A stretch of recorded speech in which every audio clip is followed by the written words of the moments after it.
The church System. So listen, if you have been struggling with systems, if people have been visiting but they're not coming back, if you've been seeing some things go a little bit okay but feeling like you can't get over the top, then guess what? You came to the right place tonight, because in this episode of Apostolic Insight, we're going to be dealing with church systems live. All right. So before we get started, I need to do a couple of things. Number one, jump in the chat. Let me know. Can you hear me? Is my audio okay? Can you hear me clearly? Let me know if you can. You see, we're doing something a little bit different. So I'm out of my comfort zone a little bit. So I want to make sure that everything is working well.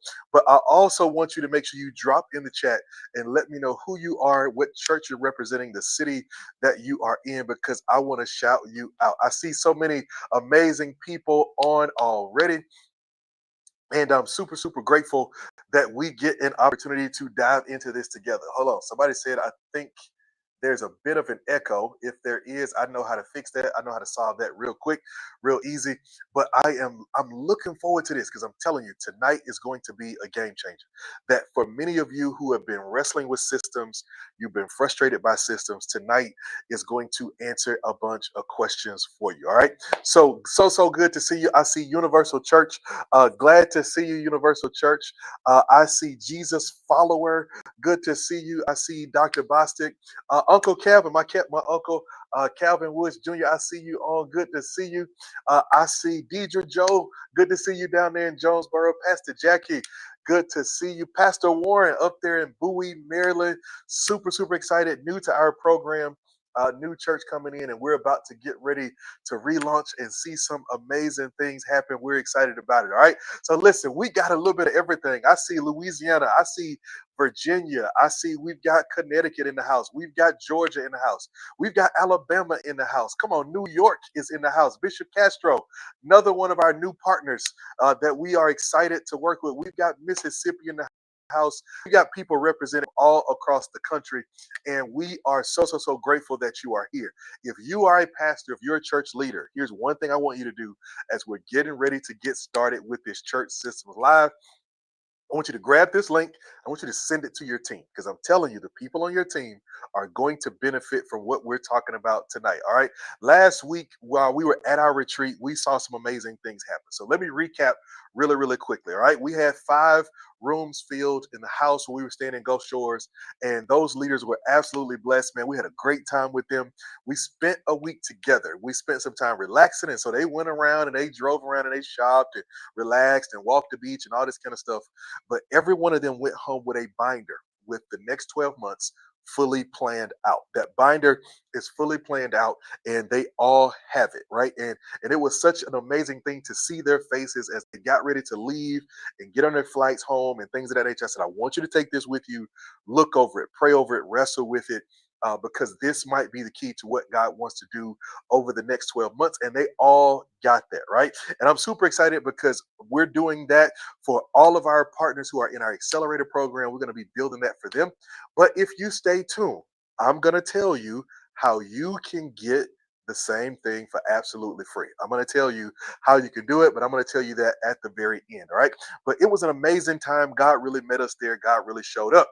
And so last week, we attempted to do AI live from the house where we were. We had a couple of internet issues, and there were dozens and dozens of you, almost 100 of you, who joined us in that live, and we did not get a chance to finish that teaching. So tonight we're going to finish that teaching. We're going to dive into that teaching. I'm going to make sure you get everything you need, and we're going to make sure that we can help you take the next step, because I want you to get this foundational understanding. All right. So listen, we're going to be doing Church Systems Live tonight, which means I'm going to show you real time on the board right now. I need y'all to know this is my secret place. This is my sacred place. This is where I do a lot of work. I was talking to a pastor the other day, and he was like, I could tell that you sit up and you play on the whiteboard all day. And you say, I was like, I do. Why are you in my business? But it's true. I love the whiteboard. This is the lab where I get to work. I get to think out loud. I'll draw, I'll write, and I'll just sit there and stare at it. And the Lord just kind of speaks to me that way. And so I'm bringing you into my secret place a little bit today as we dive into this. But I want to help somebody. So if you're here and there's a system in your church that is giving you challenges and that you want some help solving it, drop it in the chat. I may choose your answer and actually work it out on the board live. But first, I want to set some foundation. All right. And so I want to teach you a framework for how to build a healthy church system. That's where we're going to start tonight. I'm going to show you how to build a healthy church system. And once I show you this, then my hope and my prayer is that now this will give you the tools that you need to be able to build in the future, to be able to keep on going and keep on doing what God has called you to do. All right.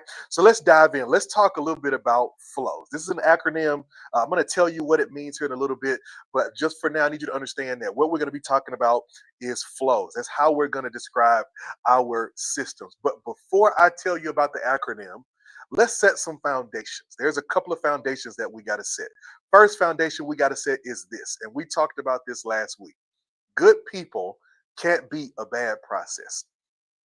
Good people can't beat a bad process, right?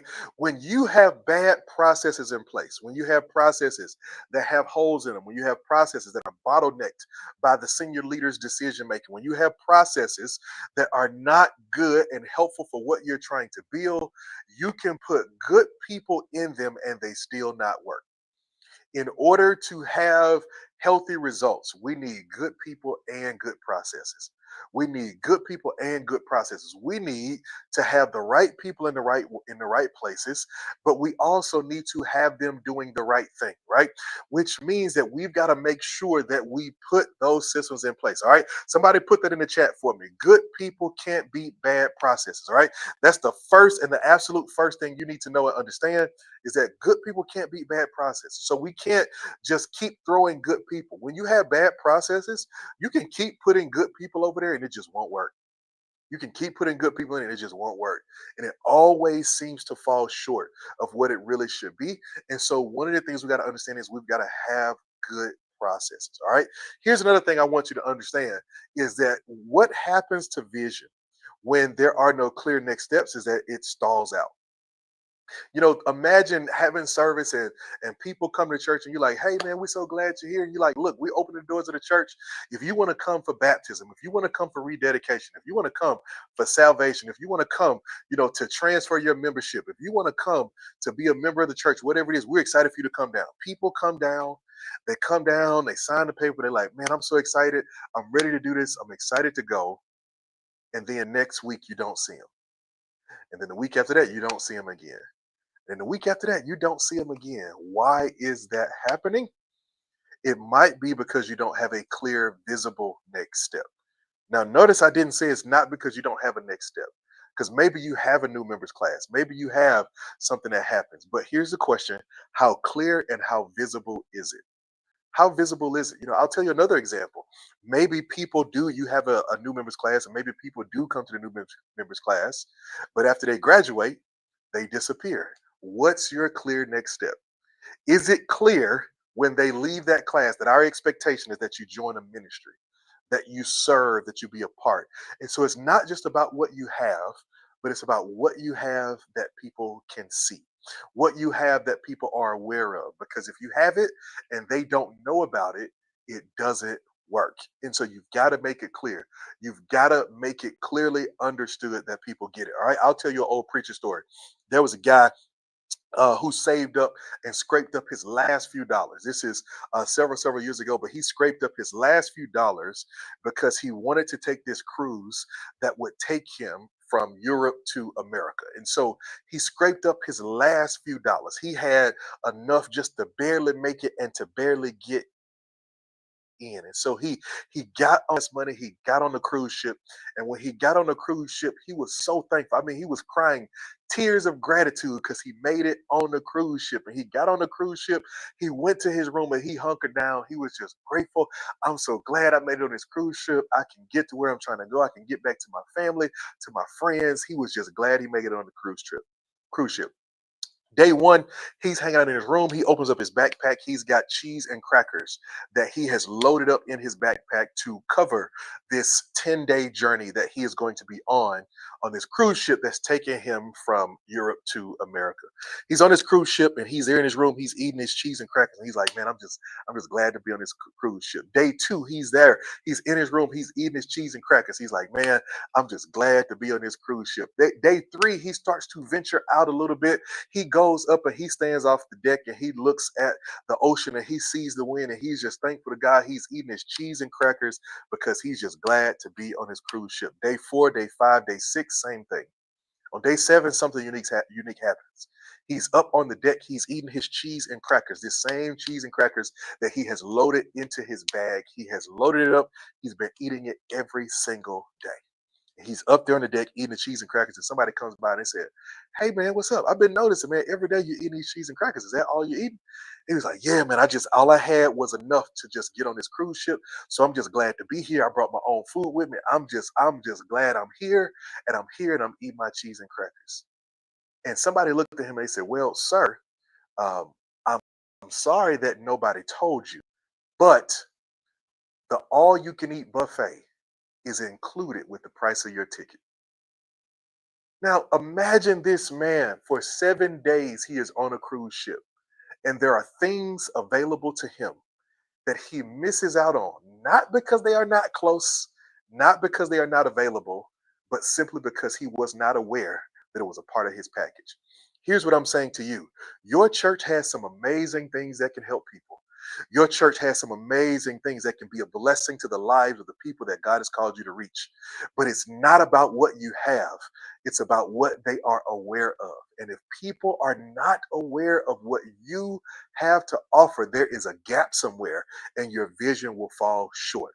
Because ultimately, as we help people become more and more like Jesus, we've got to make it clear to them that we've got some tools there to help them along the way. Because here's the reality: you don't rise to the level of your goals, you will fall to the level of your systems. Come on, somebody got to put that in the chat for your boy. Put it in the chat for me. You do not rise to the level of your goals. You fall to the level of your systems. And so it does not matter that it's your goal to add 50 new baptisms next year. It does not matter how many things that you want to do. It doesn't matter what the great impact you want to have. What really matters is, do you have the systems to support what you're asking God for? Some of us are asking God for a gallon of blessing when all we've got is a shot glass of capacity. You've got to make sure that you have the system for what you're asking God for. And that means that you've got to put the processes in place that are going to help you get to where God has called you to go. Because here's the good news: when you put systems in place, your best leaders will burn out less. You won't have as many bottlenecks in your leadership, so things don't stall out. You'll be clear about who's responsible for what on your team. New people can more easily get involved because you've got clear processes and onboarding for new volunteers. Ministry will run and not be stuck on one person. And when one person goes down, your whole ministry won't stop. You'll actually be able to see predictable outcomes when you put systems in place. Come on, somebody tell me. Somebody put that in the chat. Put systems. You got to put the systems in place. All right. So here's the other thing that I want you to understand. Let's talk about what systems are and what systems are not, and then we'll hit this real quick. All right. So let's first talk about what systems are. Okay. A system is a repeatable process. Right? It's a repeatable process, a repeatable sequence that not only do we know what we're doing, but we know who owns it. We know what specific tools it needs in order to operate, and we know how to measure when it is successful. That's what a system is, right? When you put the right systems in place, you have a repeatable sequence. You know who owns it, you know what tools it needs to survive, and you know also what measurable outcomes you're looking for. Let's break that down for a second. When we say it's a sequence, we're saying that it's a set of things that operate in a specific order. We know exactly how it's supposed to flow. It's not random. We're not just guessing. We don't just wait till people show up and say, "Oh, we'll just figure something out," right? It's a sequence. But then number two, it's owned by somebody's. It's owned by people. And because it's owned by people, we know who's responsible for it. How many systems in your church fall apart because nobody's responsible for it? Or how many systems fall apart because you think everybody's responsible for it? And the truth of the matter is this: if everybody's responsible, nobody is. Right? So you've got to know who's responsible for it. We've got to know what specific tools we need. If we're going to measure the number of first time guests who show up. We can't just look at who raises their hand. We've got to have a connection card so we can look at who fills out the card and lets us know who they are, lets us know that they're here, that they want to be contacted, that they want to be connected with. All right. We've got to understand that. And then we've got to have a measurable score. You've got to have a way to be able to tell when a system is operating well. All right. Here's what a system is not. It is not announcements. Announcements is not a system, right? Just because you announce something is happening, that's not the whole system, right? You've got to have more to it than that. Announcements can be a part of it, but it's got to be more than it. It can't be, oh, we'll just figure it out. That's not a system, right? That's not a system. As a matter of fact, when I was younger, we used to call that the I tell you system, right? Because you ever been in one of those situations where you get in there and you're trying to do something and nobody knows what they're doing, and somebody says, you know what, I tell you what, this is what we're going to do, and they come out with this cockamamie plan that they just pull it out of nowhere. We call that the I tell you system. We don't believe in the I tell you system. No, we don't do that. That's not a system. I tell you another thing that's not a system is this insider language and this tribal knowledge that only a few people know, but everybody else doesn't know. That's not a system. I always tell the story of the church who was making an announcement. They said, hey, look, we want all the women involved. And on this day, they have a bunch of visitors in the house. Oh, we love all the women to be involved. If you want to be involved in this event, we're doing a breakfast for women coming up. If you want to be involved, please see Sister Mary as soon as church is over. What's the problem with that system? New people don't know who Sister Mary is. And if you're not careful, you could be doing stuff that you know that your regulars know, but that other people are missing. All right. Are y'all getting this? Listen, I'm so excited to jump in this. We're going to jump in the flows. But hey, look, real quick, go ahead and jump in if you have a system that you want me to take a look at and that you want me to build live, right? I don't need your stuff. I just need to know what the system is and maybe what some of your challenges are. Go ahead and put it in the chat because I'm almost there. About to tell you about these flows and I'm going to start building a system. I've got a couple that have come in already, but I want to get as many as I can so that way I can pick the right one and go ahead and dive into it. All right, so let's dive into it. All right, let's talk about flows. Flows is an acronym, and there are 5 parts to a healthy system in your church. So, whenever you're building a system, here is the thing. Here are the 5 things that I want you to focus on. If you get these 5 things, it's going to help you tremendously. All right, so number 1, if you're building a system, the F stands for focus. Focus. All right, it is basically defining what is the goal of this system. All right, every system needs a focus. You need to know, what are we really trying to do? And this is helpful because it's going to make you think more intently and more intentionally about why you're doing what you're doing. It's going to make you sit and think, what are we trying to do? Why are we having a new members class? What's the goal of a new members class? To let people know about the church. No, it's not that. People can go online, go on your website and learn about the history of the church. What is the goal of the new members class? It is to be an onboarding ramp, an on ramp for new people to join our culture, right? When you get ready to get on the freeway, at least here in Alabama where I am, now Texas, y'all a little bit different sometimes, but when you get ready to get on the freeway here in Alabama, there's something called an on ramp. And the reason we have that on ramp is because down here on the street, we're driving 20, 25 miles an hour. Up there on the highway, they're driving 70, 75 miles per hour. And some of y'all drive entirely too fast. Y'all driving 85 miles an hour. Now, I ain't gonna call you out. Don't tell on yourself, but you know who you are. All right. So if a person is down here going 25 miles per hour and they've got to get on the same road as people who are going 75 miles per hour, we need a space to help the people who are going slow adjust to the people who are going fast. And we call that an on ramp. And that's what that on ramp for. It's a space where I can start to get up to speed. I can start to slowly pick up speed so that I am where I need to be, so that I don't get up here and cause an accident, but so I can start moving at the same speed as the people who are already on the highway. And so if you've got a new members class, one of the focuses or the goal of that class is to get people up to speed. Well, how do we measure that? Well, we measure that by saying, okay, look, let's help people get into a ministry. We measure that by saying, hey, let's help people get plugged into a small group. We measure that by having clear markers of what it means to be up to speed. What are the things that we're doing in our church culture that are important for us to share with other people so that other people can start plugging into it? How do we do that? How do we make that thing happen? All right. And so that's why every system needs a focus. You need to know exactly what the win is and what it looks like when you're actually successful, right? Here's one of the things I'll tell you: if you can't count it, it's going to be cloudy. If you cannot count it, it's going to be cloudy. If you can't measure exactly what it is you're doing, I'm telling you, you're going to find spaces where it feels really cloudy and unsure exactly what you're doing and what you're able to get done. All right. So the F is for focus. All right. Let's keep going. Number two, the L is for lead ins. Okay. Lead ins. Lead ins. This is about the start. If you have a system, every system needs a trigger.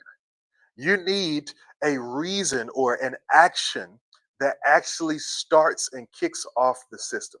So when you have a lead in, what you're saying is when a person does this, this will then prompt us to do this. All right. So for example, let's keep it really simple. When a person comes to church and they fill out a connection card, when they come to church and they scan a QR code, when they go on our website and they fill out a plan your visit form, all of those things will trigger something that we do on the back end. If somebody fills out a prayer request, here is what we do with that prayer request, right? If somebody text in and say, hey, look, I want to give, this is what happens next. A lead in tells us here is the action that starts the process that will get our system kicked off. And so you need to know that. You need to be aware. If you want new volunteers, what's the lead in? How do you get them? What starts the process? What do people need to do? What action do people need to take in order to go to the next step? You've got to be clear about that, because here's what I can tell you: if you're not clear about that, I can guarantee you that people are not clear about it. You've got to be clear about what happens next. So a lead in is an entry point. It's a starting point that says, hey, look, this is where when a person does this, here's the action we're going to take. So here's what you need to do. You need to think about the actions that you want to see people take in your church. What's the action you want to see a first time guest take? What's the action you want to see a new member take? What's the action you want to see a volunteer take? What are the actions that you want to see people take? When you know what those actions are, then you can start to build the system for it. As a matter of fact, one of the exercises that we have in our systems library is we have this exercise that we encourage all of our pastors and leaders to do, which is where what we call the people map. The people map. And so what we help you do is we help you draw out a map for people. And I ask this question often: God sends 25 new people to your church this weekend. Are you equipped to handle them? Are your systems equipped to handle them? And if so, if God sends you in that group somebody that he wants to be called to be a minister, to be in the ministry, to be a pastor in the next 3 years, show me the map for how you take a person from salvation to leadership over the course of 3 years. Show me the map. What's the action that people need to take to let you know I want to be a leader, and how do you get them there? And don't tell me 3 years is too fast, right? Don't tell me 3 years is too fast. I've seen Jesus do it faster, right? We can't slow down the pace that he wants to move at. If he sends us somebody, he says, hey, look, I want this person up to speed. Like, how do we get them there? What do we teach them? What do we train them on? How do we do that? But more importantly, how do they even start the process? What's the lead in? What's the lead in for a person to come to you and say, hey, look, I believe God called me to pastor, right? In this culture we live in, can you shepherd them without being threatened by them? Can God trust you with the ministry gift that he's developing without you being so threatened that you say, well, no, stay away from me because you might try to split my church and steal my folks?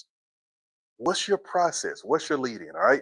Now, look, y'all don't get me to acting up today. I'm trying to be good. I'm trying to stay focused on what I'm doing. Y'all trying to make me go down the wrong way. I feel it. I just feel y'all tugging on my spirit and trying to get me to go down that road. I'm not gonna do it today. I'm not gonna cause trouble. All right. So you got focus, you've got lead in. All right. After you got lead in, then now you've got the order of operations. All right. And so basically what this is this is where you lay out what is the order that things need to happen in order for our process to go well. Like what needs to happen next, right? When I was in school and we did order of operations, it was a math concept. And the math concept is what taught us that, hey, look, if you've got to do math and you've got addition, subtraction, multiplication, division, all in the same problem, here is the order you do them in. This is the order of operations. This is the order that things go at. So, what is your order of operations? Your order of operations should be something like, "Hey, somebody contacts us, somebody pulls a trigger, somebody hits a lead in. We want to immediately make contact with that person. If somebody gives online, they should get a text message instantly saying thank you, an email receipt instantly saying thank you, right? Somebody fills out a form, we put that in the system. By the time they get home, we want to have something in their inbox say, hey, look, thank you for visiting with us. Thank you for joining us, right? We've got to think about having that immediate acknowledgement. Then somewhere down the road, we need to have a personal touch. In this era of automation, we've got to make sure that we don't get away from personal touch. In this world we live in, people are really living isolated lives. And the antidote to isolation is intimacy. We ought to be more intimate. We ought to touch people. Yes, let's use technology as a supplement to people, but never a substitute for people. It's a supplement, but it can't be a substitute. Right? So, what's your order of operations? If somebody comes in, they fill out a form, they say, I want to give my life to Christ, they say, I want to be a part of the ministry, they say, I want to be a part of the church, whatever it is, what's our process for what happens next? That's your order of operations. You've got to be able to clearly just define and lay out this is what happens next. All right. You've got to be able to lay it out and say, hey, look, here is where we want people to go next. And yes, Bishop Dwayne, all of this process can be automated. Absolutely. Absolutely. One of the things that we do, and this is what I encourage, is that we automate some parts of the process and some parts are reserved for a personal touch. So, for example, in our system, the way we set it up is that somebody fills out a form. When they fill out that form, they immediately get an email, they immediately get a text message, but then also a person on your team immediately gets notified that, hey, we need you to call this person. Hey, we need you to follow up with this person. They immediately get notified that this is what happens next. And then they'll still get emails for the next 30, 60, 90 days. They may still get check in text messages. We still may send them a text message saying, hey, our pastor would love to take you to coffee. We still automate some of those things, but they're supported by the personal touches. All right. Great question. All right. Now, number 4. All right. So you've got the focus, you've got the lead in, you've got the order of operation. And now you've got to answer two very important questions. And that is who and what. You've got to answer those two questions. You need to know who or what owns the process. All right. So here's what I'm saying. There are some parts, as I was just explaining, there are some parts of this system that are owned by technology. My text message system is going to own some parts of what we're doing. So that would be a what? That's a tool. My email system may own some parts of this process. That's a what? That's a tool. But some of this process is going to be owned by a who, a person. You need to know who's responsible for what. So let me give you an example. Let's say a new guest puts a card in the offering bucket, a connection card. They want to be contacted. You need to know that brother Jermaine is responsible for inputting the card into the system. Then from there, you need to know that Sister Josephine is responsible for making the phone call, right? Then you need to know who's responsible for checking up on them again later, right? You get my point. It's the who and the what. Who's going to be doing what? Who's responsible for doing the things that are in your system? If we're doing small group signups in the lobby, Who's responsible for sitting at the table? Who's responsible for taking those signups and putting them into our digital system so we can track them? Again, if everybody owns it, nobody owns it. If everybody's responsible, nobody's responsible.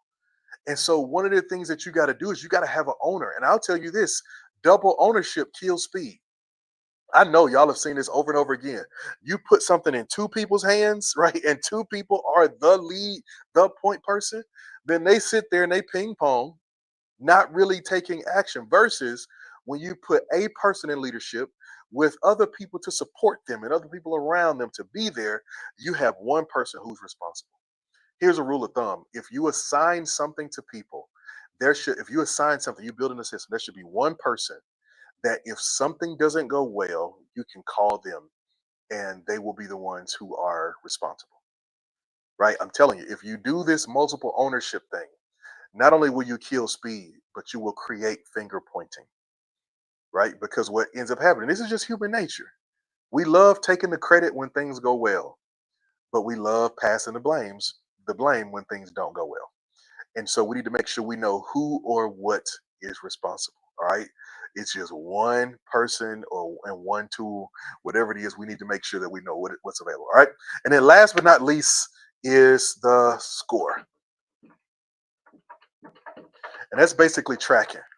How are you going to track this? How are you going to track whether or not you're successful? How are you going to pay attention to and understand exactly where you are? You need a simple way to score when you are successful and impactful at what God has called you to do. Because when you're successful and you're impactful at what God has called you to do, it makes everything easier. It makes everything simpler. It makes everything clearer. And you can identify problems early rather than late. You know, one of the things that I said to our pastors this weekend at the conference, I said, I'm this week I want to help you deal with your Simbas before they become Mufasas. Right? If you watch the movie Lion King, you know Simba was a young boy. He was a little cub. He was easily pushed away, ran off, all that kind of stuff like that. But Mufasa was the daddy. He was a beast. They could not beat him straight up, so they had to trick him. All right. But here's the reality: Simba was really small, but that cute little lion cub eventually becomes a full-grown male lion. And you know, we see lions on TV, and so we don't think, understand what they really are. But I, my friend, have been to Kenya. I have been to Africa multiple times. I have been on a safari, and let me tell you, none of those animals are as small as you think. None of them are as small as you. Matter of fact, if you see a video every once in a while, like if you see a lion walking between some cars, he is almost as big as the car.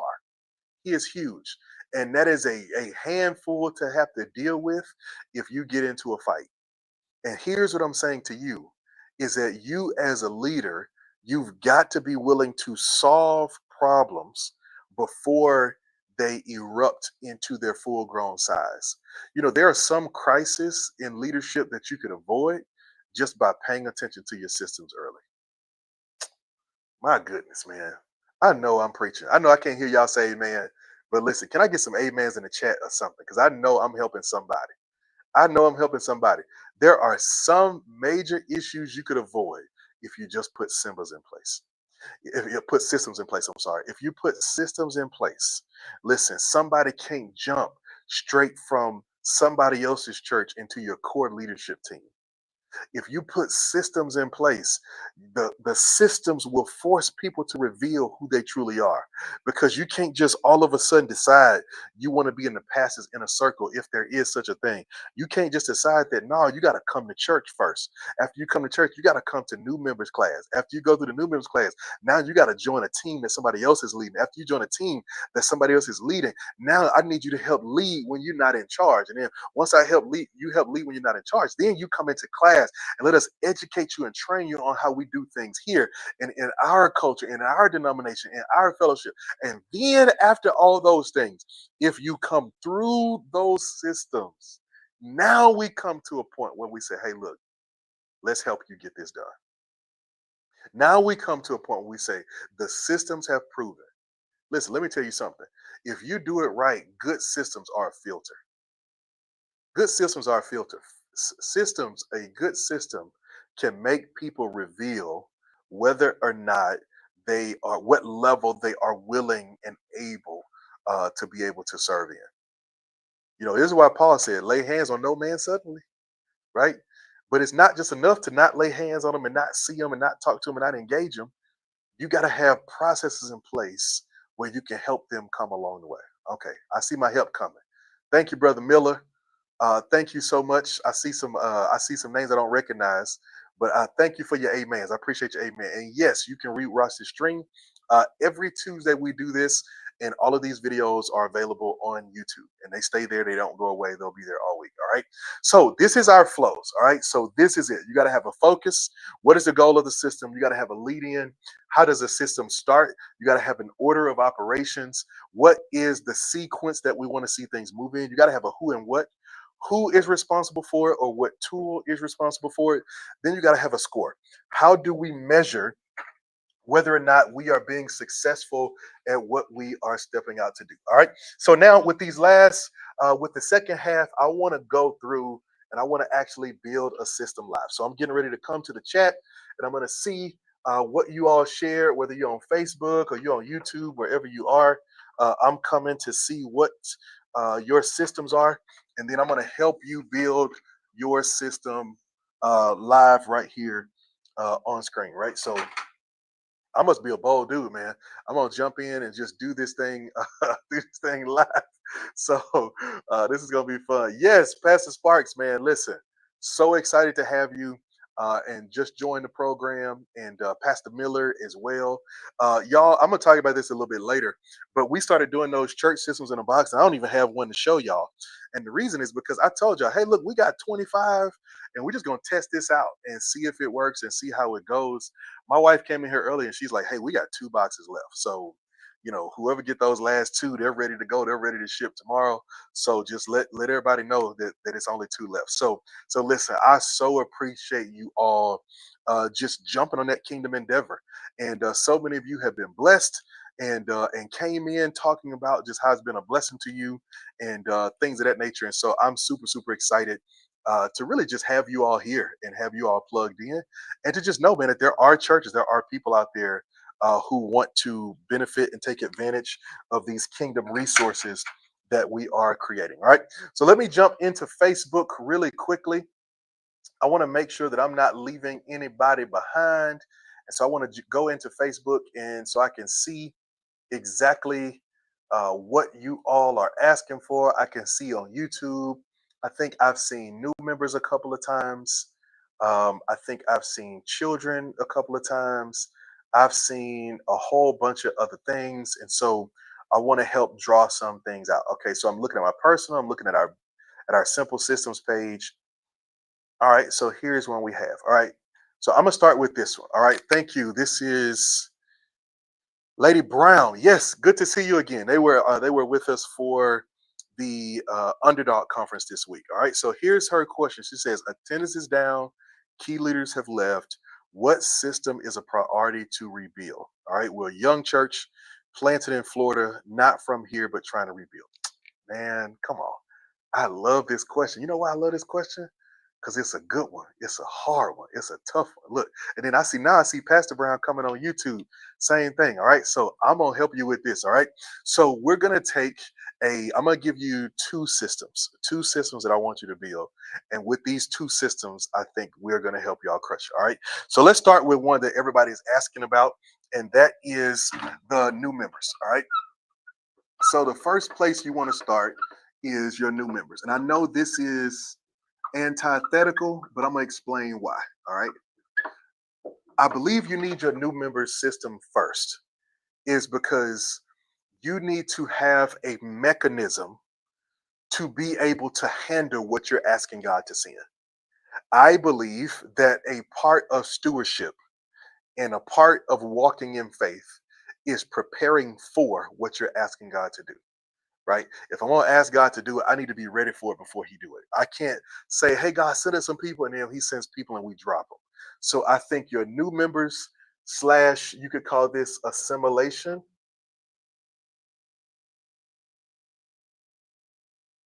process, should be good first. All right, let me switch back to my green marker, because my kids, they come in my office every time they come up here and they get on my board. And so guess what? Half of my markers don't work, but it's all right. Shout out to Maddie and Bailey. I got y'all. Okay. So your new member system. So a couple of things you need to do. All right. If I'm building a new member system from scratch, here is what I would focus on, and here is what I build. Number one is you need a way to collect data, right? That's simple. You probably already got that. That's a connection card. That's a website where people can go to learn about you, to hear who you are. But that could be a QR code that you put up in service, whatever it is, a way to collect data. So I need to collect your information, and I need to make sure that I can connect with you, and so forth and so on. All right. Number two, the second thing I would do, and this is all in my assimilation process. All right. In my assimilation process is I would have a new member class. All right. And the new member class is you want people to take a next step, right? I'm telling you, we have seen over and over again processes that are too easy have a lower completion rate and a lower commitment rate than processes that have some responsibility. So you need to have a new member class so that you can make it clear what it means to be a part of the church, what you're asking people to do, what you're asking them for, all those kind of things, right? So you need a new member class to be a part of that. Here's another thing you need to do is you need also a connect point. All right, you need a connect point. And what do I mean by that? Is that if you're early in your church journey, or if you have less than 100 people, until you reach probably around 150 or so, as the pastors, I would personally connect with every person who comes into that church, right? So if somebody comes to visit, I'll tell you my practice. Somebody would come to visit, and when somebody would come to visit our church, as they were leaving, I was closing out with my lapel microphone from the door. So you got to pass by me to leave, right? Because if you stay up front, all your regulars gonna come to you, and they gonna bombard you, and all your new people gonna get away. All right. So I would just go to the door, and I would be standing there at the door. And as they're going, I would say, "Hey man, thank you so much for coming. Who invited you?" "Oh, well, I saw it on Facebook, or I was just passing by, and such invited me." "Well, look, man, it was so awesome to have you. Look, can I take you to coffee this week?" Literally right there on the spot. "Yeah, man, I could do that." "Well, okay, what's your work schedule like?" "Well, man, I'm off on Thursdays, or I'm off on Mondays." And so, okay, cool. Well, how about, let me see.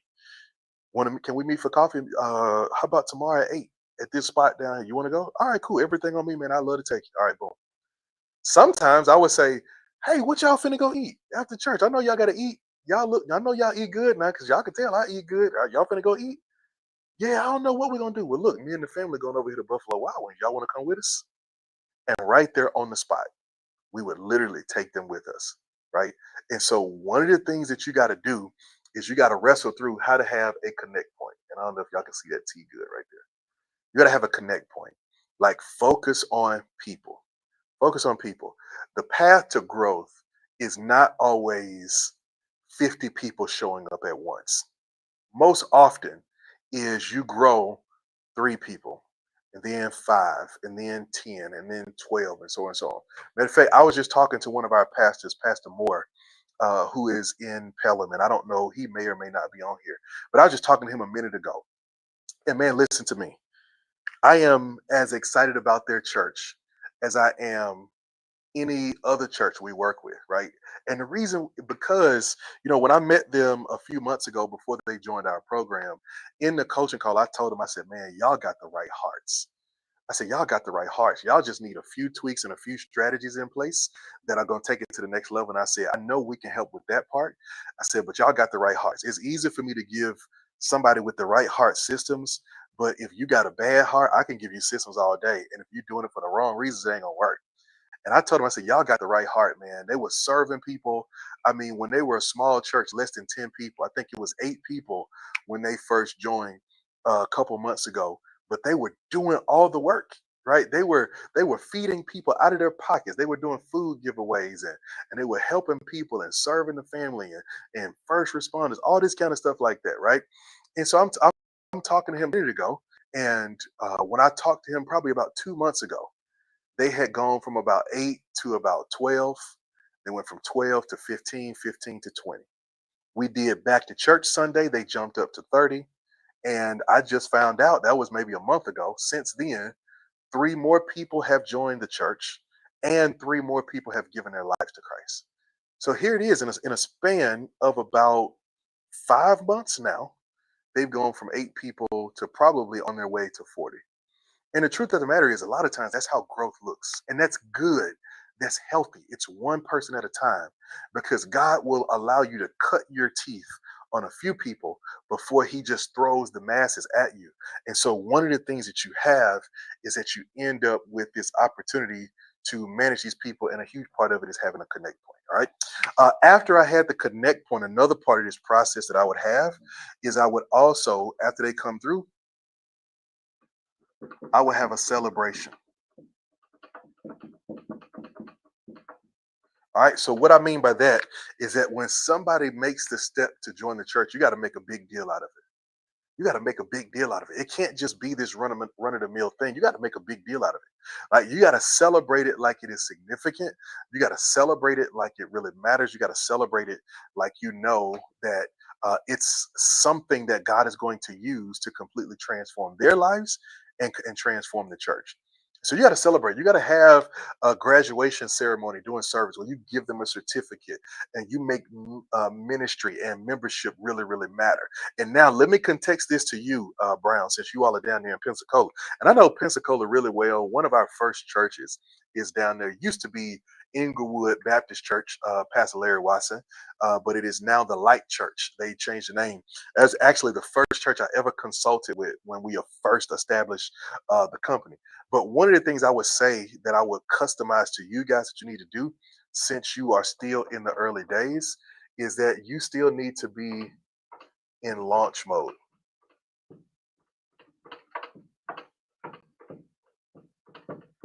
You should still, even though you're 3 years in, you should still be talking to everybody like you're inviting them to come and be a part of your launch team.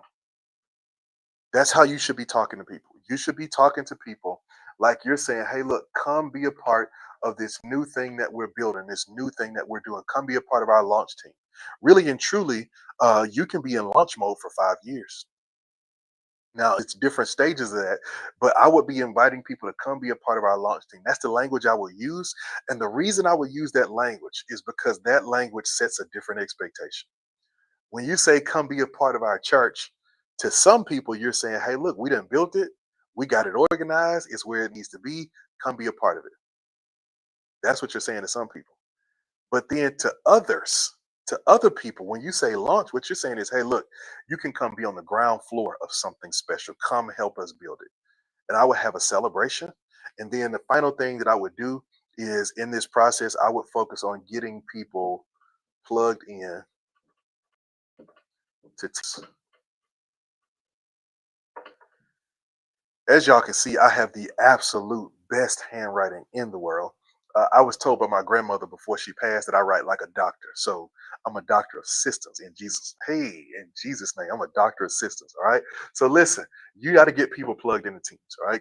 So here's the thing that I would put together. Right. And I just gave you some raw components. I'll let you can kind of map it out and organize it how you want to organize, depending on the tools you have and all that kind of stuff. But here is where I would start: is you got to collect the data. You want to get people to new member, and these two right here can be interchangeable. Because for me, the last church I pastored, one of the things that I did is that the first 30 new people who joined our church joined at the coffee shop. I literally took them to the coffee shop, and when I took them,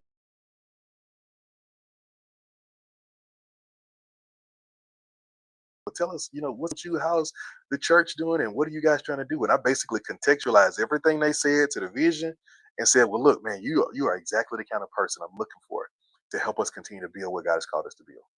And if you can sit down and do that, it changes everything. All right. So that's one system. All right. So I'm gonna give y'all 2 for 1. So that's the first system I would do.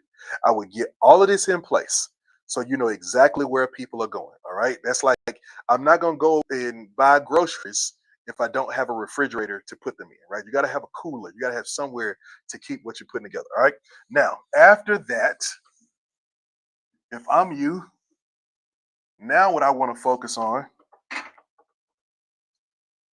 is evangelism.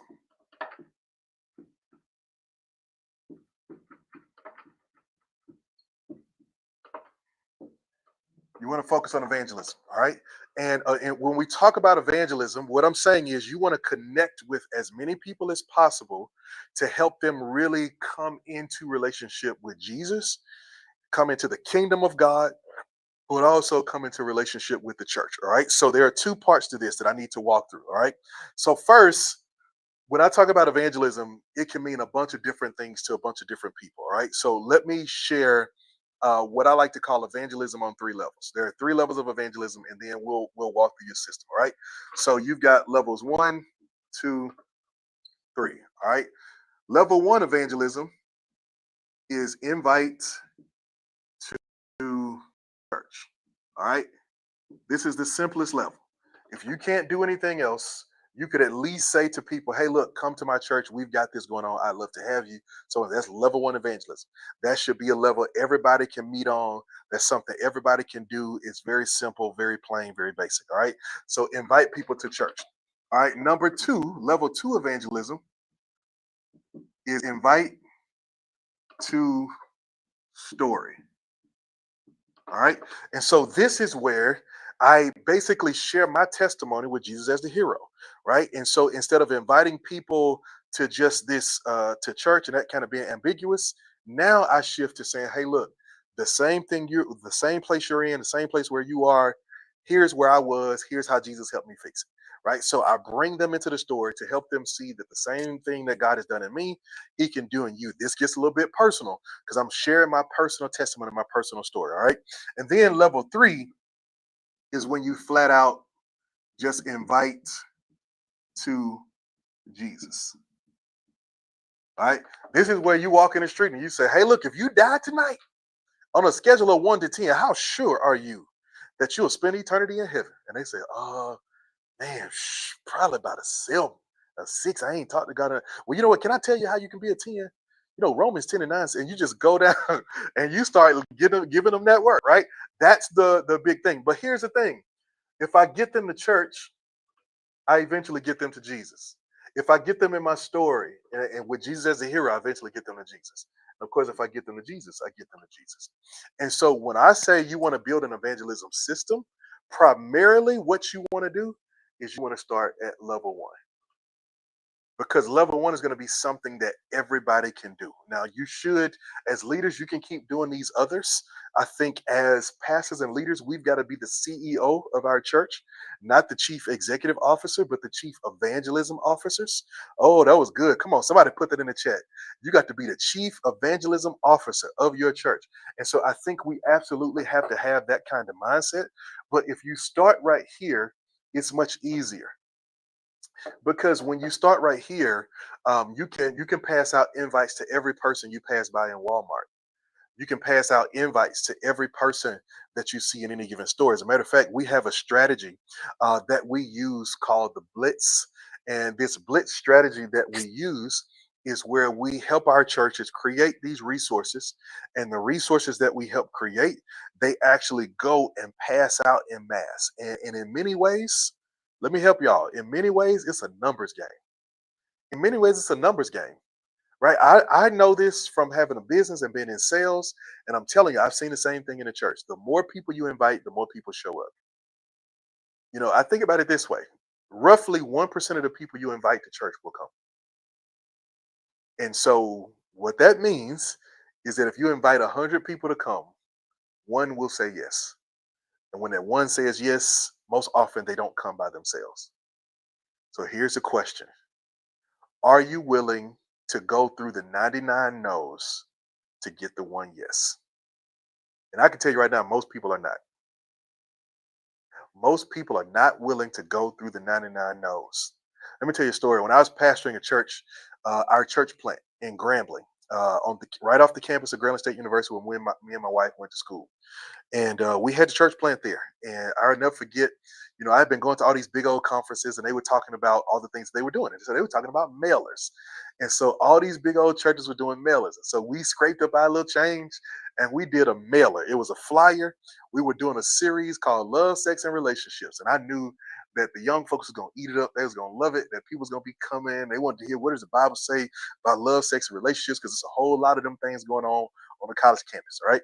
And so we put out this mailer and we sent this mailer to all of the addresses within about a 5 mile radius of our church, including on campus. On campus, we sent out this mailer. So a flyer went into every mailbox on campus. It's probably over 1,000 or so mailboxes. They all went there. After the mailer goes out, it went out. I one day so happened to be going over to the student center. And I was going over to the student center, and right over where the student center was all the student mailboxes. And for whatever reason, I don't know why I was over there, but I walked over there into that student center. I think this was a God ordained moment. God was teaching me something. And I walked over there into the student center, and I go into the mail room, and the entire floor is completely filled with our mailers. As students grabbed our mailer, looked at it, and immediately threw it on the ground. Now, mind you, there's a trash can right there that they could just put in a trash can, but almost to make a statement, it was on the ground. And not only were they on the ground in the mailroom, they were on the ground outside of the mailroom. They were on the ground like everywhere. So much so to the person I was walking with, who happened to be a member of our church, kind of got this shocked look on their face and looked at me like, "Pastor, are you okay?" And I'll be honest with you, for a minute, I was not okay. I was not okay for a minute. Because I'm sitting there, I'm like, man, we spent all these resources. I'm trying to invite people. I'm not asking them for anything. It's not like we coming over here and we trying to get all their money, because I already know they don't got none, or they don't have any, if I'm gonna speak correctly. I already know that there's gonna be that there's stuff that they can and can't do. I'm just trying to help them. I'm trying to make sense of this. I'm trying to do what God called me to do. And these folks not only saying no, but they're saying no in what feels like the most disrespectful way possible. And for a minute, I was mad, and I was hurt, and I was heartbroken. And then I remembered something that Jesus said, different context, but it started to take shape for me in a different way. Jesus said, if I had 99 sheep who were safe and I had one who was lost, he said, I would gladly leave the 99 who were safe in the sheepfold, and I would go and get the one who was lost. And he said, and when I found it, I would gladly pick it up, put it on my shoulder, carry it back to safety. Jesus cared about the one. Like, the one mattered. And so, as hurt as I was to see all of those flyers, all of those mailers on the ground, you know what changed my mind? That next Sunday. Because that next Sunday is what pushed us to where eventually we had to go from one service to 3 services a Sunday. But here's the thing, we might have sent out 5,000 mailers. 5,000 mailers. But 50 yeses changed everything. And so this is all I'm saying. And I didn't mean to harp on this, but all I'm saying is, if you want to truly see the glory of God show itself strong in a way that will absolutely change your life, change your church, change what you're building, you've got to be willing to suffer through the 99 no's to get to the one yes. I'm telling you, for every 100 people you invite, absolutely one will say yes. And here's what's crazy. It's a supernatural principle. I can't explain it. I don't know how it happens. I don't know why it happens. But a lot of times, when you make the faith move of inviting people, God makes the move of sending people. And here's what's crazy. Sometimes the people you invite don't come, but God sends other people in their place, because the fact that you're willing to go out and share says, you know what? I can trust them with people. All right. So I think if I'm you, I recommend start at the invite to church. All right. So now let's build a really simple system around this, and a really simple thing that you want to do. All right. Number one is you want to develop invite resources. All right. And invite resources can be a bunch of different things. But the goal is you want to create resources that make it easy for you and other people to invite. Right? There's a reason when somebody does an event, they go register on Eventbrite. There's a reason when somebody has a business, they go build a website. There's a reason they do those things. There's a reason they post on social media. All of those are resources. And so you can create invite resources. One quick, simple resource you can create is a post.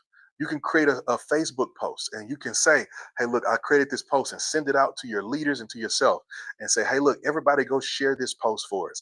Everybody go make this flyer, go post this flyer at the same time. Hey, post this caption underneath the flyer. Hey, look, take this text and send it to 5 people who you know who are here in Pensacola. You can go and you can create some simple resources that will help you do it. One of the things that we do is that we create an invite card for our partners. And where we don't create the invite card, in our box program, we give you the template where you can just take the template, create the invite card, and you can actually go out there and you can plug it in. So that's the first thing you want to do. You want to have an invite card. Number two is you want to leverage special events. All right. If you want to reach people, and this is one of the things we talked about at the Underdog Conference. So you guys were there. We talked about the KA6.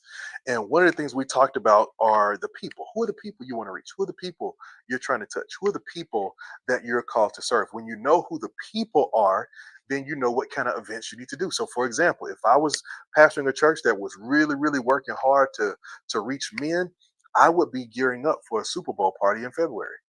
In February, I'll be getting ready to have a Super Bowl party, and I would have a grill outside. I would have activities for them to do, cornhole for us to play outside, a football for us to toss around. I would do whatever. I would put out an announcement. I would say, "Hey, y'all know Sunday, February 8th is Super Bowl Sunday. So here's what we're asking. We're asking all men and boys, when you come to church, prepare to stay, because after church we're gonna send the ladies home, and all the men and boys, we're gonna stay up here and we're gonna grill." We're gonna cook. We're gonna toss around the football. We're gonna hang out. All right. So bring your lawn chairs.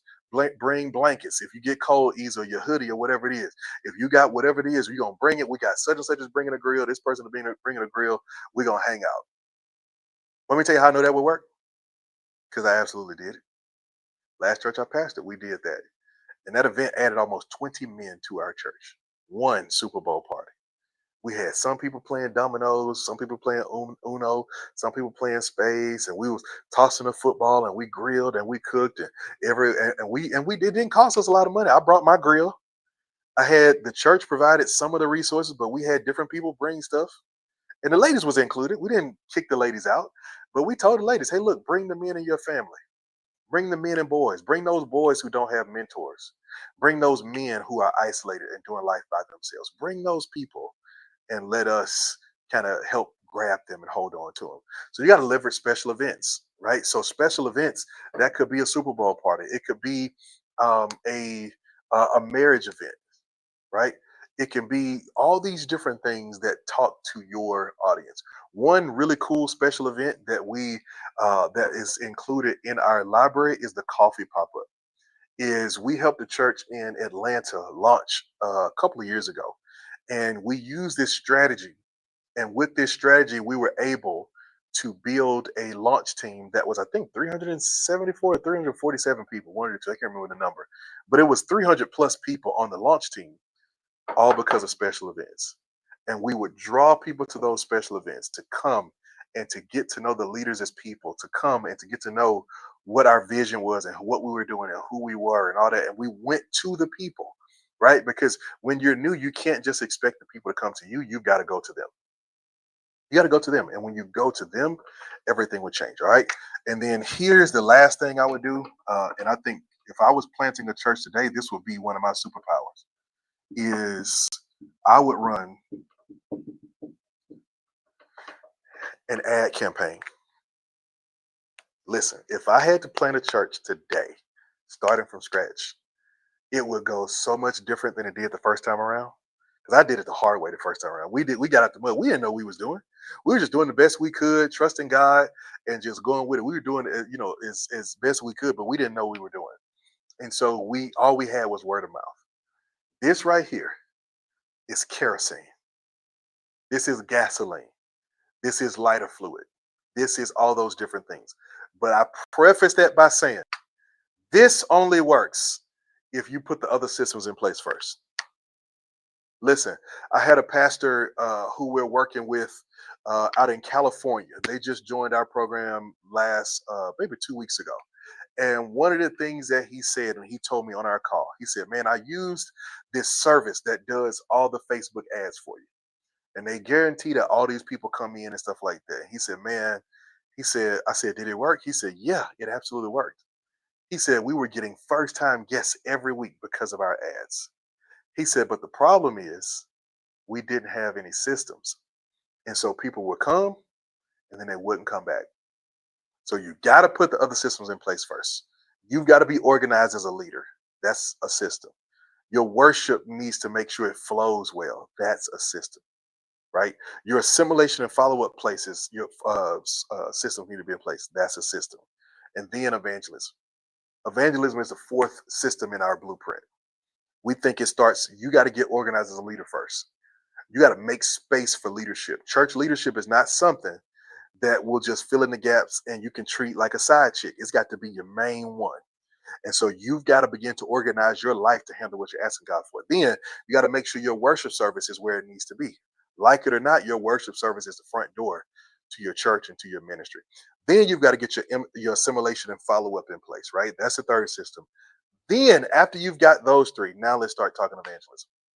You need to put evangelism systems in place uh, because once people start coming in, you'll have a plan for them and you won't have to go through the rotation and the hills and valleys of all these people came, then they left. They came and then they left. They came and they left. Nobody comes and stays. If you put the systems in place, the systems are what help make your church sticky. Systems. It's the process of how you connect with people that makes the church different. All right. So here are three things that I would do. If I were building an evangelism system, number one, you got to understand the three levels of evangelism. And then number two, after that, I would make sure I've got organic resources for people to invite so that me and whatever people we have, we know how to invite people, especially if I'm in a city that I don't know. Number two, I would have special events that solve a real world problem that unchurched people have. So that's men saved and unsaved watch the Super Bowl.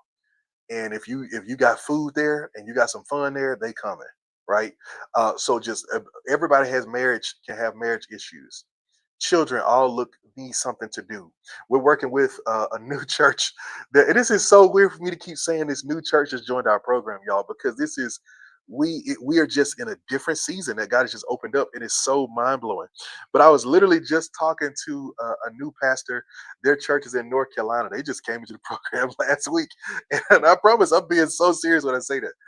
But one of the things that I was talking to them about is that we're getting ready for the holidays, and I was saying to them, "Hey, look, you should consider a Christmas Eve service because you want to reach families. If you do a Christmas Eve service, or even if you do it on that Sunday before Christmas, and you have a Christmas choir, you have maybe Christmas speeches and Christmas plays.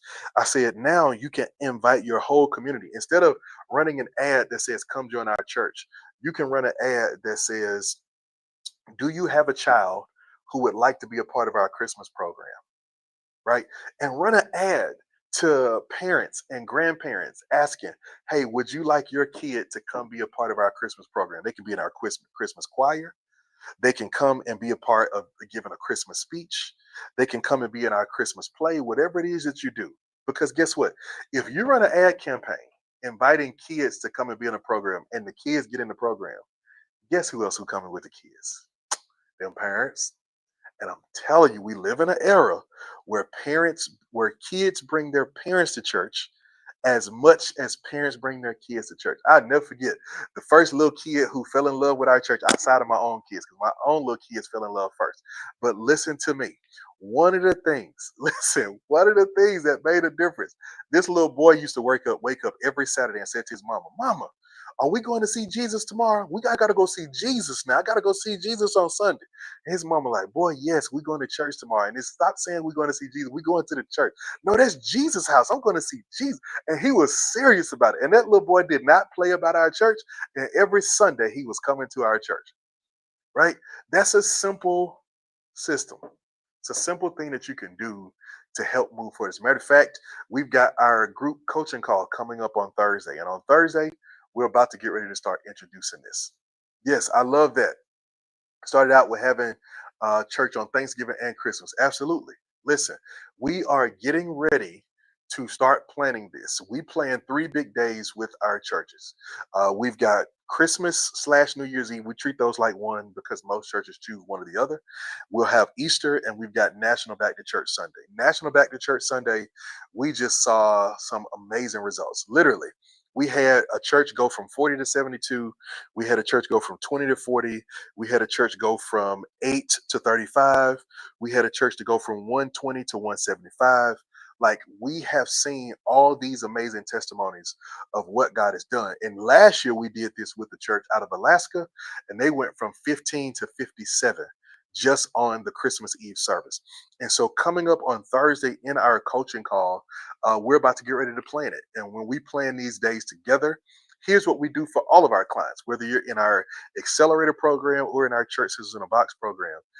What we do is that we plan everything for you. We create social media templates, we create the flyers, we create the graphics, we create the sermon outlines. We give you all the creative ideas for what to do to really draw and attract people and pull people in and hook them. So when you get them there, you can share with them the gospel and let the Holy Spirit do what only He can do. And we're getting ready to kick that off coming up on this Thursday, coming up on Tuesday. Right. So listen, if you are a pastor or a church and you need some help, this is your opportunity. Like I said, we got 2 of those boxes left. And so tonight you can grab that box. That box, we have completely flipped that program. It went from a subscription program that you had to do every year to now a program you can join once and own forever. And we even have partnered with a lot of different tools like Affirm and Afterplay and Klarna to make it really, really affordable for the pastors and churches who want to have it. And since we launched that box, I think I would say probably about half of them have been from senior leaders who said, man, maybe my church is not in a position to do it, but you know what? I can do this on my own because I know it's going to bear fruit. And once it bears fruit, I can come back and the church can plug in and so forth and so on. But I'm telling you, if you want some help, you can go and grab it. We got 2 left at getchurchsystems.com. If you go there tonight, you can grab those 2 boxes before we leave. And I told you at the beginning, I was going to tell you how you can get a free blueprint. All right. Let me show y'all something that I did and something that I built that I think y'all would really appreciate, right? Because what we did at our retreat this past year, or this past week, I'm sorry, is that we built a 12-month plan for each of our churches. For all of our churches, we helped them build a 12-month plan, and we set it up in a graphic format so that people could have access to it, so that people could get it, so that people could see it, so that people would know what was going on, the whole nine. And what I'm going to do for those of you, right, for those of you who grab the last 2 boxes, I'm going to hook you up. And the way I'm going to hook you up is I'm going to give you a opportunity for me to help you build your custom 12-month plan. That's right. That means I'm going to build it for you, right? So let me show you an example of what it looks like. Now, this was a kind of a unique example that I put together just for a fictional church that I came up with. But once I show it to you, it's going to make sense, and you're going to be able to kind of get with what we were doing and what we were pulling together. All right. So let me open this up. And so what we do is that we've got a series of questions that you have to answer, right? And when you answer this series of questions, then what it's going to allow us to do, hold on, let me move around a little bit. So when you answer this simple series of questions, what it's going to do is that we're going to run it through a prompt. We've got an AI prompt that we built and that we pulled together in order to help really drive things forward. All right. So let me show you what that plan looks like and how detailed it really is. Now, keep in mind, this is a fictional church that I created called Go Church in Orlando, Florida. But you can see it. We have our mission statement to go to people and lead them home to Jesus. Like, I thought that was kind of fire, like low key. Like, I was telling my wife, I was like, hey, that mission is kind of compelling. Do you think God might be saying something? And then we killed that real quick. And we was like, no, we right where we need to be, right? But to go to people and lead them home to Jesus. And Go Church will be a spirit-empowered outreach first community that meets people where they are, walks with them towards Jesus. We will launch strong on Easter 2026, then build a weekly rhythm of worship, small group, and service that multiplies disciples, leaders, and impact. So the reason I did this is because one of the questions that I get often is, can your program help us launch or relaunch a church? And the answer is absolutely yes, it can. As a matter of fact, probably about half of the churches who have joined us this year have been interested in relaunching. they have been about relaunching. And so relaunching has been huge. We've actually got a couple of accelerator clients who just came into our program who we're going to help relaunch, right? And so you hear me keep talking about two programs. I'm talking about the Church Systems in a Box and the Church Growth Accelerator. The Church Systems in a Box is a DIY program, right? It's a plug and play. We give you the systems, you go implement, you in place, you do it. It's a perfect option if your budget is tight, but you got to make some progress. You got to get some systems in place. That's Church System in a Box. And our Church Systems Church Growth Accelerator is different because we build everything for you and we do it in 90 days or less. So within 90 days, for 90 days, my team becomes your team so that we can get everything in place. We go through your social media and reset up all your social media pages. We build all of your systems and your systems documents, your SOPs, your job description, build all of those things for you. We put them into a nice that's branded to your church. We build you a brand new website that's state of the art. We build all the digital systems. We give you an online new members class so that people can join your 24/7. We do everything for you. So that's the difference in those two programs. And with our accelerator, we're actually giving you this exact thing for all of our partners as we speak, right? And so here's what we laid out for this church relaunch is that we laid out what's going to be our goal, right? What's going to be our hope. And so here's our plan is that we're going to launch big. We're going to launch really big. And so by the end of the year, we want to see 400 people, right? And here's how we're going to do it. We need to have a big lunch, and then we need to have 10 first-time guests a week. So every single week, we need to have 10 first-time guests so that we're pulling people forward. We're going to launch 15 trained leaders. So before we ever go public with the church, I'm going to start with leaders. Let me tell somebody that's the secret sauce. That's the secret sauce. The secret sauce is that too many people launch their churches too fast. You have a good team. And then you end up, and it takes your launch, it takes you getting a little ways into the ministry before you realize you really don't have a team, which is why you build the team strong first. You build a strong team first. And when you build a strong team first, then that team will build you a church. All right, that's the Jesus model. Jesus could have stayed here all as long as he wanted to. He could have been churches and building all this kind of stuff, but he didn't. He spent his time building 12. And the 12 he built eventually built him a church. All right. And so our goal is to get to 75 volunteers. So all of that being said, you can see what our goals are for each quarter. In quarter one, we're going to do some preview services. We're going to finalize our team, our structure, make sure it's tight. We're going to start setting up our monthly class. We're going to start baptizing people before the church is even officially launched. We're going to start. And then in the second quarter of the year, we're going to have our Easter launch. We're going to do a big grand opening. We're going to already have a 6-week process in place. As we continue at quarter two, we're going to roll out our small groups and we're going to start training our volunteers. In quarter three, we're going to be ready. We're going to leverage back to church Sunday because that's going to be another big day that's going to come right after Easter. We're going to partner that with serving for a fall day. And then coming up in Q4 of the year, we're going to have a big generosity campaign. We're going to do a giving campaign toward the end of the year. We might call it something like our gift to God, which is something we did at a church I pastored a couple of years ago. And we're going to put that into Christmas Eve service. And on that Christmas Eve service, we will have built so much momentum that we'll see that we're actually seeing our vision come to life. All right. Now, I won't go through all of this pretty detailed, but here's the people. Here are the team members we need. Here's people we want to put in place. Here's the org chart we want to have. We've got it all laid out. Here is some of the leadership things that we need to do, all of those kind of things, right? So you get the gist. And we've got more stuff in there, and there's more, and there's more, and there's more, and there's more, and there's more, and there's all these different things in there. But you get the gist of it. The gist of it is we build a plan that is so detailed that it literally helps you get across the finish line, that it makes your success at what God has called you to do be that much greater. You know, you can see at the top of this page, you see what that says? Apostolic Insight with Henry Tolbert. They're anointing me administration. Many of you have the anointing. You have the call of God. You have the permission of God. You have the grace of God. You have the wind of God behind you. What you don't have is good administration. And so that's what we create. Our programs are for those who need help with administration, right? So if you want to help, here's what I was going to say. Here's my gift. If you join either of our programs tonight, if you join any of our programs, you get these last two boxes we have. Because we do send boxes to our accelerator partners and we send boxes to our churches in the box partners. So whichever one you join, you get one of these last two boxes, then I will help you. I will put together your 12-month plan with you. We'll get on a call.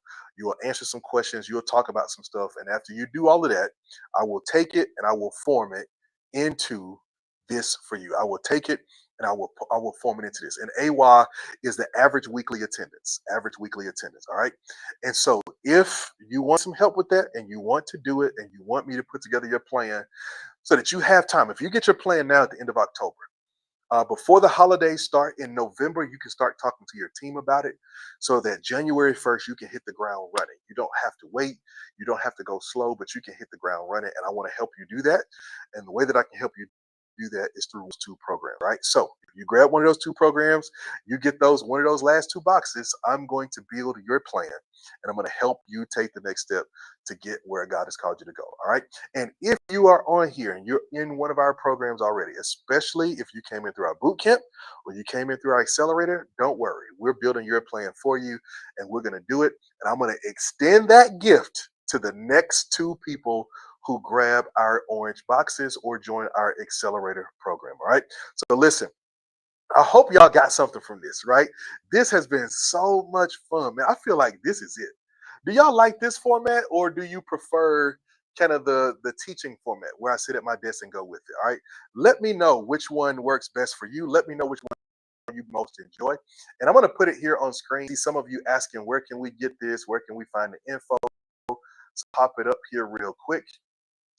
If you go to our website, there it is, getchurchsystems.com. If somebody, one of my regulars, somebody who's in our program, if you would take a moment, go ahead and drop our link into the chat. Drop the link to our website in the chat for me, getchurchsystems.com. Go ahead and drop it in there. And man, to God be the glory. Thank you so much for being here. I'm glad that we are able to help and that we are able to make a difference. We want to help the church go forward. And y'all know, man, look, I don't hold back. I don't need to keep any secrets. And the reason I don't need to keep any secrets, I can tell you all the stuff and I'll give you all the stuff. Why?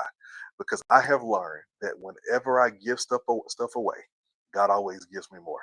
He always gives me more, man. And I'm just so grateful for that. I ain't even finna sit up here and cry and get emotional with y'all thinking about it. But just thinking about it gets me so excited because I remember the point where I remember a time in my life as a church planter where I was begging God for answers. And I was begging somebody who would come into my life. And I remember I would pray and I would say, Lord, if you would just send somebody who would just invest a little bit, I'm an investment. If somebody would come and teach me, God, I promise you, I would get it. I would do it. I would listen. Every time somebody tell me something, I go and put it in place. I'm not going to play around with it. If you would just send somebody. And eventually the Lord would say to me, I want to make you that somebody.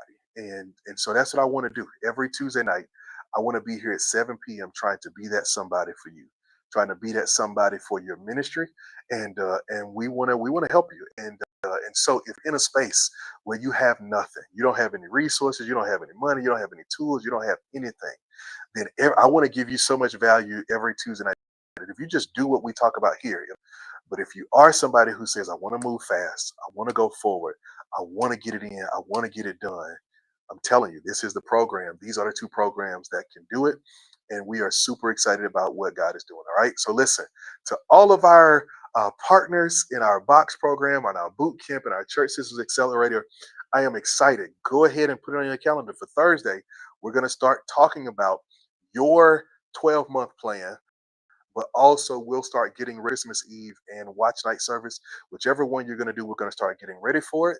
And we're also going to start our journey to start getting ready for your first vision night of the year.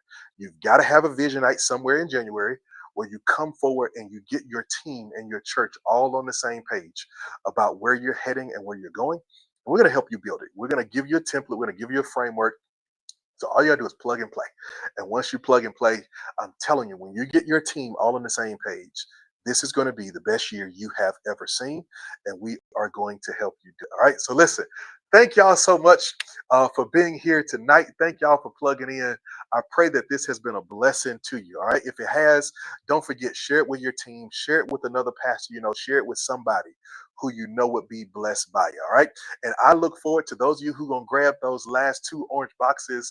I look forward to connecting with you. As a matter of fact, you'll get a call from our team tomorrow.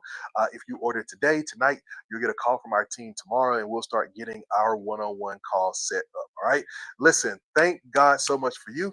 Until next time, keep the gears turning. Peace.